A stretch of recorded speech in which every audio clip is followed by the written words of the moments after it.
ശരിക്കും അങ്ങനെ അതിൻ്റെ ആവശ്യമില്ലായിരുന്നു. പക്ഷേ ആ സമയത്ത് പേടിയിൽ അത് പറ്റിപ്പോയതാണ്. അപ്പോൾ ഈ പറഞ്ഞ പോലെ ഹൗസ് ഓണറിനെ കണ്ടിട്ട് ബാക്കി കിട്ടാവുന്നത് വാങ്ങണം. പിന്നെ വക്കീലിൻ്റെ അടുത്ത് ക്യാമറ കൊണ്ട് പോകാൻ പറ്റുമോ എന്നൊക്കെ അറിയില്ല. പിന്നെ ഞാൻ ഉറങ്ങിയിട്ടില്ല ശരിക്കും, കാരണം ഡ്രൈവ് ചെയ്ത് വന്നതായിരുന്നു ഈ പറഞ്ഞ പോലെ.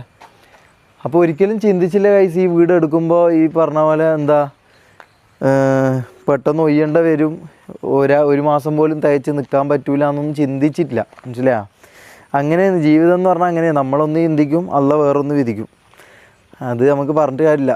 എന്താ നമ്മളെ നായ്ക്കുട്ടിയുടെ വെയിറ്റ് ചെയ്ത് നിൽക്കുന്നുണ്ട് കേട്ടോ നമ്മളെ. റാംബി